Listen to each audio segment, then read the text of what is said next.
L'histoire commence en 1759 à la ferme du Bois-Briard, quand David de Cauville épouse Denise Élisabeth Munier, la fille du fermier, et reprend la gestion de la ferme.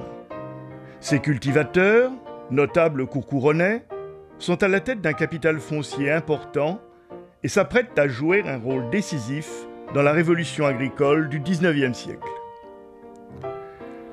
Amand de Cauville, arrière-petit-fils de David, quitte le Bois-Briard en 1840 pour s'installer à la ferme de Petit-Bourg, à Évry.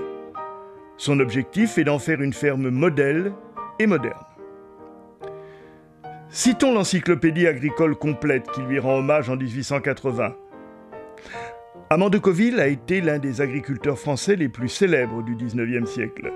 Sur la ferme de Petit-Bourg, d'une étendue de 600 hectares, il introduisit la culture de la betterave, créa une des premières distilleries agricoles, adopta le labourage à vapeur, fut le propagateur de l'emploi des engrais commerciaux. Ce que ne dit pas ce court hommage, c'est qu'Amand, pour fabriquer les machines de sa distillerie et assurer la maintenance de ces machines à vapeur, se dota d'un atelier de chaudronnerie. Amand est secondé dès 1864 par son fils Paul, qui développe, en plus de la ferme, une activité d'extraction de pierres meulières. Paul reprend la ferme en 1871 à la mort de son père. Il en poursuit l'œuvre modernisatrice et la dépasse en inventant un système qui va profondément modifier l'histoire des de Cauville de Petit-Bourg. Paul de Cauville constate que ce qui empêche la propagation du labourage à la vapeur en France, c'est la suppression des chevaux et des bœufs que ce dernier entraîne. Cette force de traction reste indispensable pour transporter les récoltes de betteraves. Pour pallier à cette difficulté, Paul de Cauville teste dès 1874 le porteur Corbin, mais était médiocrement satisfait. À la suite d'un voyage au Creusot, il admire la fabrication des petits rails de mine. D'où l'idée de construire une voie portative étroite, tout en fer. Après de nombreux tâtonnements au milieu de ses champs et dans l'atelier de chaudronnerie de son père, il arrive en 1875 à un ensemble complet de porteurs pour lequel il prend immédiatement un brevet. Avec ce système, un cheval conduit par un gamin peut débarder jusqu'à 40 000 kilos de betteraves par jour. Il expérimente avec la même réussite le porteur dans les carrières de Petit-Bourg. Le succès est instantané. Les commandes affluent de France, d'Europe et du monde, car les applications sont nombreuses. L'année 1878 est extraordinaire.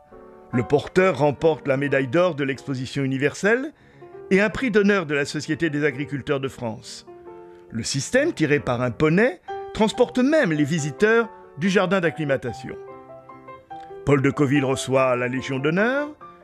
Il se consacre désormais exclusivement à son activité de constructeur de chemin de fer. Il teste très vite une traction, assurée cette fois par une locomobile. L'expansion de l'activité est telle que les ateliers d'Évry deviennent très vite trop petits. En 1881, l'usine s'installe sur une parcelle de 8 hectares à Essonne, au lieu dit Les Tarterets. C'est l'âge d'or du système. En 1882, de Cauville fait la liaison entre Sousse et Kairouan. En 1884, le de Cauville conquiert l'Empire des Indes. En 1886, il est en Chine.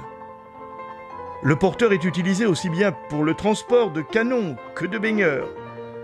Paul de Cauville atteint alors l'apogée de sa carrière et triomphe à l'exposition universelle de 1889, où son train transporte plusieurs millions de visiteurs. Il s'est lancé dans la vie politique. Maire d'Évry depuis 1881, il est élu au Sénat en 1890. En 1895, il démissionne de la société qui porte son nom et, très affecté par la mort de sa femme, se retire peu à peu du territoire d'Évry. Il finit par vendre en 1900 le château des Tourelles qu'il avait fait rénover par l'architecte des Grands Moulins, Paul Friézet. Il se consacre à l'une de ses passions, le voyage en ballon.